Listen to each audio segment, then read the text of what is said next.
একাকী একটা মেয়ে তার এক ছোট ভুলের কারণে এক নির্জন মরুভূমির মধ্যে নিজের গাড়ির তলায় খারাপ ভাবে আটকে পড়ে যায়। এখানে আছে না তার খাবারের কিছু, না আছে এক ফোঁটা পানি, কিন্তু তারপরও তার সঙ্গে এমন এক ঘটনা ঘটে যা পুরো গল্পটাই উল্টে দেয়। গল্পের শুরুতেই আমরা ম্যালেরিকে দেখি। সে এক শুনশান মরুভূমির রাস্তা দিয়ে গাড়ি চালিয়ে যাচ্ছে। আসলে তার এঙ্গেজমেন্ট হয়ে গেছে আর কয়েকদিনের মধ্যেই তার বিয়ে, কিন্তু ম্যালেরি তার ফিয়ন্সের মধ্যে সবকিছু ঠিকঠাক চলছে না, কিছু ঝামেলা চলছে। সেই কারণেই সে তার বিয়ে নিয়ে খুব একটা উৎসাহিত বা খুশি দেখাচ্ছে না। তবুও বিয়ের প্রস্তুতির জন্য তাকে কাছে একটা শহরে যেতে হয়েছিল, আর সেখানে দ্রুত পৌঁছানোর জন্য সে একটি শর্টকাট রাস্তা বের করে। পথে তার বোন আইলা ভিডিও কল করে। তার বোন অক্সফোর্ডে পড়াশোনা করছে এবং পড়াশোনা শেষ হলে সেখানে স্থায়ী হওয়ার প্ল্যান করছে। আইলা ম্যারিকে বলে সে বিয়েতে আসার জন্য এখন পর্যন্ত তার ফ্লাইটের টিকিট বুক করেনি। সে চায় ম্যালেরি আগে নিজেই এটা ঠিক করে যে সে আসলে বিয়েতে কতটা খুশি। এটা শুনে ম্যালেরি একটু হেসে বলে, হ্যাঁ আমি খুশি। তারপর ম্যালেরি গাড়ি চালিয়ে একলা রাস্তা দিয়ে এগিয়ে চলে আর কিছু দূর যাওয়ার পর একটা শর্টকাট রাস্তা নেয়। রাস্তা ভালো ছিল আর সিটিতে যাওয়ার জন্য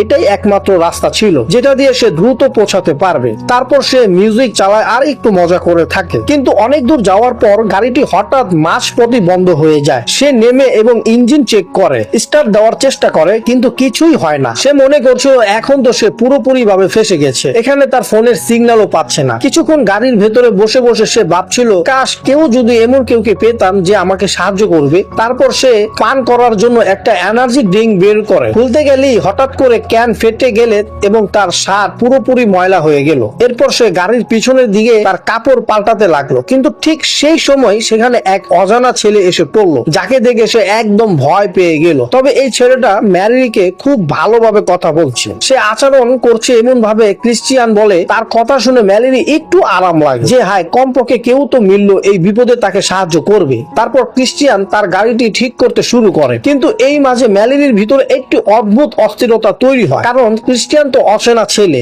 যার কারণে সে বেশ অস্তিত্ব অনুভব করছিল। তবুও একটু পরিশ্রমের পর সে গাড়িটি ঠিক করে ফেলে। ম্যালেরি তার এই সাহায্য অনেক প্রভাবিত হয় এবং ধন্যবাদ দিয়ে তাকে কিছু টাকা দেয়, কিন্তু ক্রিশ্চিয়ান টাকা নেওয়া থেকে ইনকার করে এবং তাকে বলে যে সেফলি ভাবে গাড়ি চালাবে। তারপর ম্যালেরি গাড়ি নিয়ে বেরিয়ে পড়ে, কিন্তু পরে তার উপলব্ধি হয় যে ক্রিশ্চিয়ান তো তাকে সাহায্য করেছে, তাই মানুষের ভালোবাসায় সে তাকে হেঁটে যাওয়ার বদলে গাড়িতে তোলার সিদ্ধান্ত নেয় এবং তাকে সাথে নেয়। এখন দুজন একসাথে যাত্রা শুরু করে এবং গল্পে মগ্ন হয়ে এগিয়ে চলে। ম্যালেরির কাছে ক্রিশ্চিয়ান একজন অপরিচিত ছেলে, কিন্তু সে খুবই নরম ভাবে কথা বলে এবং ম্যালেরিকে বোঝানোর চেষ্টা করে সে মোটামুটি খুব ভালোই একজন ছেলে। তার কথা শুনে ম্যালেরি নিজেকে ব্যক্তিগত কিছু কথা শেয়ার করতে শুরু করে। সে কয়েকদিন পরে তার বিয়ে আর সেই প্রস্তুতির জন্য সে সিটিতে যাচ্ছে। এই সময় ক্রিশ্চিয়ান ম্যালেরির সঙ্গে ফ্লার্ট করতে শুরু করে, কিন্তু ম্যালেরি তাকে এড়িয়ে চলে। কিন্তু কথা বলতে বলে ক্রিশ্চিয়ানের আচরণ ধীরে ধীরে অদ্ভুত হয়ে ওঠে। সে বলে যে ভাগ্যই আমাদের মিলেছে আর সবকিছু হয়তো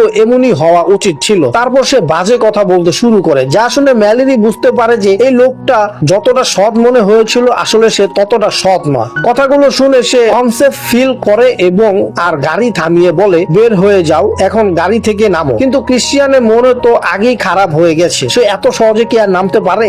সে ছুরি বের করলে ম্যালেরিকে হুমকি দেয়, তুমি যদি আমার কথা না মানো তবে ফলাফল কিন্তু খুব খারাপ হবে, তাই চুপচাপ গাড়ি চালাও আর চিৎকার করার চেষ্টা করো না। ভয়ে সে গাড়ি চালাতে শুরু করে। তারপর ম্যালেরি জিজ্ঞাসা করে, তুমি এটা সব কেন করছো? সে বলে, গাড়ি ঠিক হয়ে গেলে তুমি সেখান থেকে চলেই যেতে, তাহলে কেন তুমি আমাকে লিফট দিলে? এখন তোমার থেকে আমি অনেক ভালো লাগতে শুরু করেছি, তাই চলো আমরা একসাথে, কাছে আমার একটা বাড়ি আছে, ওখানে আমরা দুজন একসাথে রাত কাটাবো। ম্যালেরি খুব ভয় পায়, কিন্তু তারপর সে দেখে ক্রিশ্চিয়ান সিট বেল্ট বাঁধেনি আর তখনই রাস্তার উপরে একটা মোড় দেখা দেয়। তারপর হঠাৎ করে সে গতি বাড়িয়ে দেয় আর ইচ্ছাকৃতভাবে মরে গিয়ে গাড়িটা খড়িতে ফেলে দেয়। এরপর আমরা দেখি ম্যালেরি এখন গাড়ির ভিতরে উল্টে ঝুলে আছে, তার একটা পা গাড়ির সিটের মধ্যে খুব খারাপ ভাবে আটকে গেছে আর সে একটু নড়তেও পারছিল না। অন্যদিকে ক্রিশ্চিয়ান সিট বেল্ট পরেনি, তাই সে গাড়ির বাইরে পড়ে যায় আর অচেতন হয়ে যায়। কিন্তু ম্যালেরির অবস্থা তার থেকে অনেক খারাপ ছিল। সে তার পা বাইরে বের করার চেষ্টা করছিল, কিন্তু রাস্তা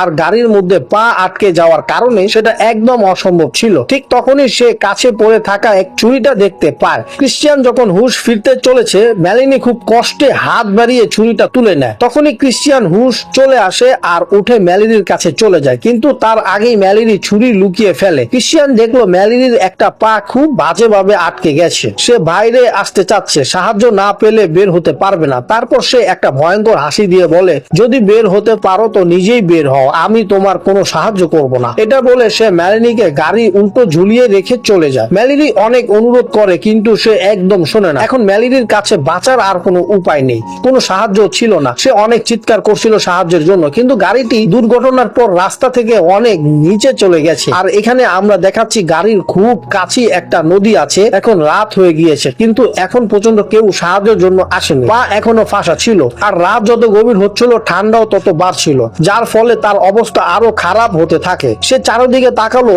তখন গাড়ির মধ্যে একটা কাপড় পেল, সেটা পরলো আর গাড়ির হিটারও চালু করলো যেন একটু গরম লাগতে পারে। কিন্তু এখানেই সমস্যা হলো, শুধু ঠান্ডা ছিল না, বরং সেখানে ছিল সেটা একটা জঙ্গলি এলাকা। হঠাৎ করে তার মনে হয় চারপাশে বন্য পশু ঘোরাফেরা করছে। তাই সে দ্রুত গাড়ির হেডলাইন বন্ধ করে দেয় যাতে পশু তার কাছে আসতে না পারে। এই কৌশল কাজ করে এবং সে যেভাবেই হোক ওই রাতে পার করে ফেলে। পরের সকালে ঘুম থেকে উঠলে চারপাশে এখনো কিছু পশু ছিল। তাই সে আয়নায় দেখে কেউ আক্রমণ করতে তো আসেনি, ভাগ্য ভালো সেখানে শুধু হরিণী দেখা যাচ্ছিল। তখন হঠাৎ সেখানে ক্রিশ্চিয়ান আসছে, যা একদম ঠিকঠাক দেখাচ্ছিল। অ্যাক্সিডেন্টের বাইরে পড়ে যাওয়ার কারণে সে বেশি চোট পায়নি। সে মেলিনির কাছে এসে সঙ্গে কথা বলতে শুরু করে, আর মেলিনির অবস্থা দেখে একদম দুঃখ না পায় এবং বরং সাইকোর মধ্যে মেলিনির কষ্ট দেখে সে খুশি হতে থাকে। মেলিনি বলে, প্লিজ কমপক্ষে আমাকে একটু পানি খাওয়ার জন্য কিছু দাও। কিন্তু ক্রিশ্চিয়ান ঠান্ডা করে তার সামনে বসে আরাম করে খাওয়া দাওয়া শুরু করে। তারপর বলে, তুমি যদি আমাকে কিছু প্রশ্নের উত্তর দাও তাহলে আমি তোমাকে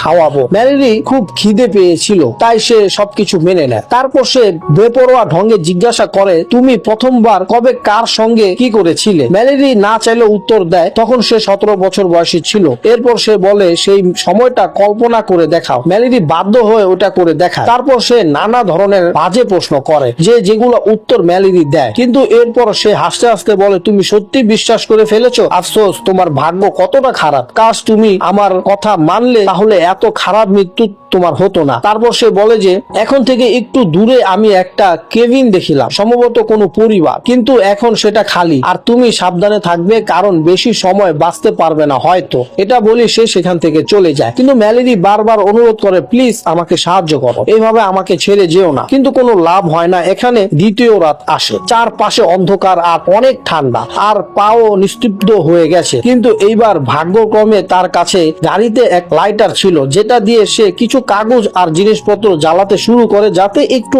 আলো আর গরম দুটোই পেতে পারে। তারপর সে ক্লান্ত হয়ে একটু সময়ের জন্য ঘুমিয়ে পড়ে। কিন্তু বেশিক্ষণ গেছে না, হঠাৎ একটা ইঁদুর এসে তাকে কামড়াতে শুরু করে। সে ভয়ে উঠে দেখে যে এখানে অনেকগুলো ইঁদুর এসে গেছে। তখন ভয় পেয়ে তাদের তাড়াতে থাকে আর একটাকে মেরে দেয়। তখন সে একদম কষ্ট পেতে শুরু করেছিল, কারণ ঠান্ডা, ক্ষুধা আর পিপাসার ভেতর থেকে সে পুরোপুরি ভেঙে গিয়েছিল। এরপর কিছুক্ষণ পর বুঝতে পারে হয়তো ইঁদুর আসাটা এতটাও খারাপ ছিল না, কারণ অন্তত তার কাছে খাওয়ার জন্য কিছুটা তো ছিল।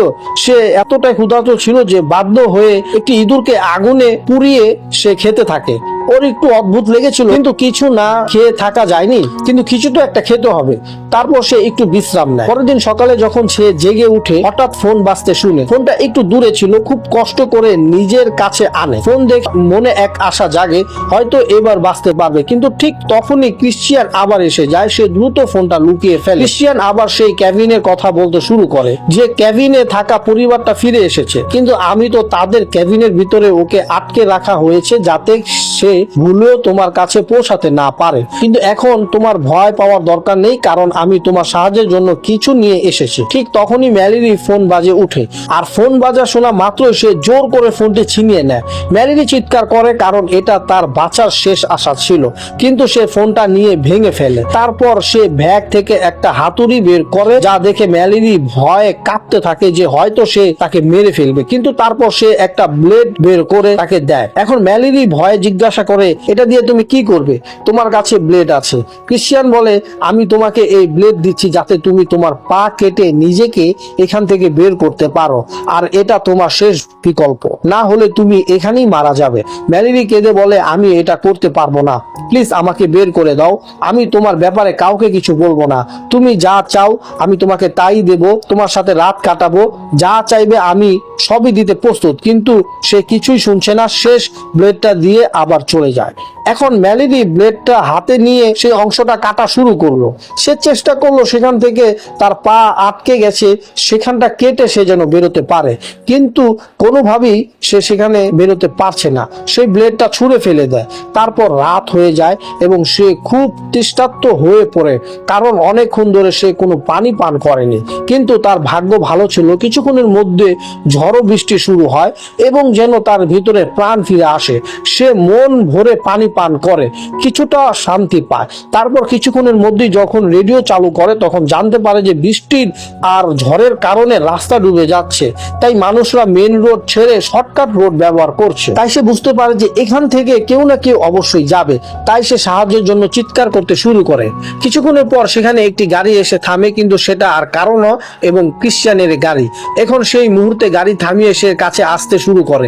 ম্যালেরি বুঝে যায় যে সে একটা পরিকল্পনা করে, ম্যালেরি মরার নাটক করে, যেন পা কাটার সময় সে মারা গিয়েছে। এরপর ক্রিশ্চিয়ান একটি টর্চ দিয়ে সেখানে আসে আর চেক করতে থাকে যে ম্যালেরি কি সত্যি মারা গেছে কিনা। ঠিক তখনই সুযোগ পেয়ে ম্যালেরি তার উপর ছুরি দিয়ে অ্যাটাক করে ফেলে, আর এই সময় তার গাড়ির চাবি নিয়ে রিমোটের সাহায্যে দরজাটা লক করে গাড়ি সোয়ারে বাজিয়ে দেয় এবং চাবিটা দূরে ফেলে দেওয়ার নাটক করে, যাতে ওরা ওখানে আটকে যায় আর রাস্তায় যাতায়াত করা মানুষ কেউ না কেউ বন্ধ গাড়ি দেখে সাহায্যের জন্য থেমে যায়। কিন্তু ওটাই ক্রিশ্চিয়ানের রাস্তার পাশে দিয়ে গাড়িটা সাইরেন বন্ধ করে দেয় আর এমন অভিনয় শুরু করে যেন বৃষ্টির কারণে তার গাড়ি খারাপ হয়ে গেছে আর সে ঠিক করতে পারছে না। তাই তখনই সেখানে গাড়ি নিয়ে একজন পুলিশ অফিসার আসে। তাকে দেখে ক্রিশ্চিয়ান বলে, আমার গাড়ি খারাপ হয়ে গেছে, তুমি কি আমাকে পাশের ক্যাবিন পর্যন্ত ছেড়ে দিতে পারবে?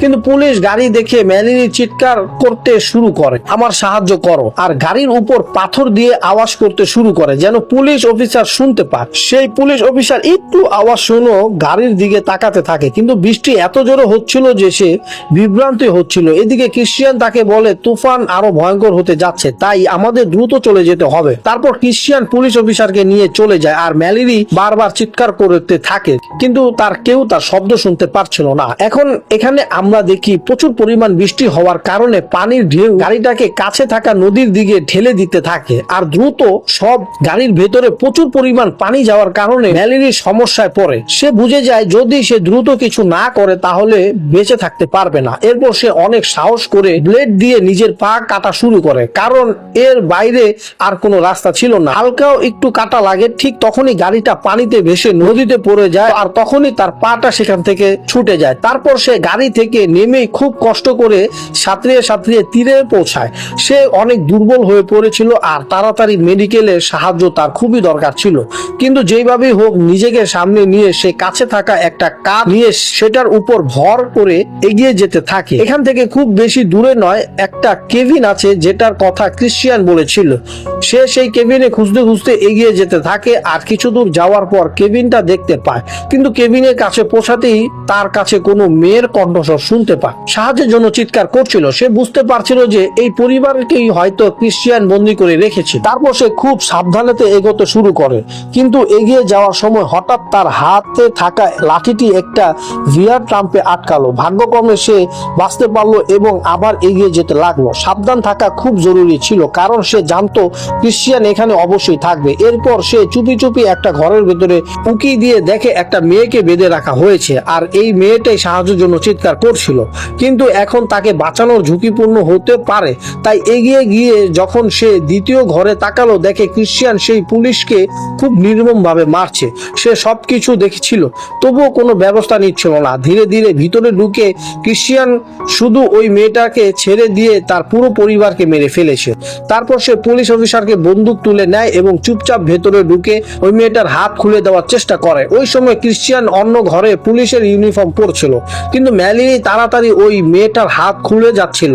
তখন ক্রিশ্চিয়ান আওয়াজ শুনে সে দরজার পেছনে লুকিয়ে পড়ে। তারপর রুমের ভেতরে ঢুকতেই ম্যালেরি তাকে বন্দুকে নক করে ফেলে, কিন্তু ঠিক তখনই ক্রিশ্চিয়ান তার উপর হামলা করে এবং তাকে মারার চেষ্টা করে। এটা দেখে ওই মেয়েটা ক্রিশ্চিয়ানের সঙ্গে লড়াই করা শুরু করে, কিন্তু ম্যালিরি তাকে দ্রুত পালানোর জন্য বলে দেয় আর নিজেও তার সঙ্গে লড়ে তাকে ছাড়িয়ে বেরিয়ে আসে। কিন্তু ক্রিশ্চিয়ান এত সহজে তাদের পিছু ছাড়বে না। সে সব ঘরে ঘুরে ম্যালিরিকে খুঁজতে বেড়াতে থাকে। ম্যালিরি একটা টেবিলের নিচে লুকিয়ে ছিল, কিন্তু সে তাকে খুঁজে পায় এবং ধরে মারার চেষ্টা করে। তখন ম্যালিরি কোনোভাবে তাকে মারিয়ে আবার সে বাঁচতে শুরু করে, কিন্তু ক্রিশ্চিয়ান আবার উঠে দাঁড়ায় এবং এইবার বাইরে গিয়ে খুঁজতে শুরু করে। কিন্তু হঠাৎ ম্যালিরির পেছন থেকে এসে তাকে আক্রমণ করে এবং বারান্দা থেকে নিচে ফেলে দেয়। নিচে পড়তেই তার পা একটা ভিয়ার ট্রাম্পের মধ্যে আটকে যায় আর সে ব্যথায় চিৎকার করতে শুরু করে। এখন ক্রিশ্চিয়ান পুরোপুরি বিপদে পড়ে গেছে, এমন ম্যালিরি আটকেও ছিল। এরপর ম্যালিরি সেই মেয়েটার সঙ্গে নিচে আসে এবং ক্রিশ্চিয়ানের কাছে ছুরি দিয়ে বলে, তোমার কি সাহায্য দরকার? যেভাবে তুমি আমাকে ব্লেড দিয়েছিলে ঠিক সেইভাবে আমিও তোমাকে ব্লেড দিলাম। এটা নিয়ে তোমার পা কাটো আর এটাই তোমার শেষ অপশন, না হলে তুমি আর বাঁচতে পারবে না। ক্রিশ্চিয়ান বেদনা সহ্য করতে পারছে না, কিন্তু যে যা করলো তারই ফল হওয়ারই ছিল। তারপর ম্যালিরির ভাগ্যের কথা বলে, হয়তো তুমি ঠিক বলেছিলে, পথে আমাদের দেখা হওয়া আর শেষমেশ তুমি এইভাবে অকালে মৃত্যু হওয়াটাই ভাগ্যের লেখা ছিল। এবং ক্রিশ্চিয়ানকে সেখানেই সে রেখে দিয়ে মেয়েটাকে নিয়ে চলে যায়। আর এইভাবে এই গল্পটি এখানেই শেষ হয়। তো বন্ধুরা, এমন গল্পের জন্য আমাদের চ্যানেলটি সাবস্ক্রাইব করতে ভুলবেন না। মিলবো কোনো এক নতুন গল্প নিয়ে। তো আজকের মতো এতটুকুই। ভিডিওটি ভালো লাগলে লাইক করে দিবেন। আল্লাহ হাফেজ।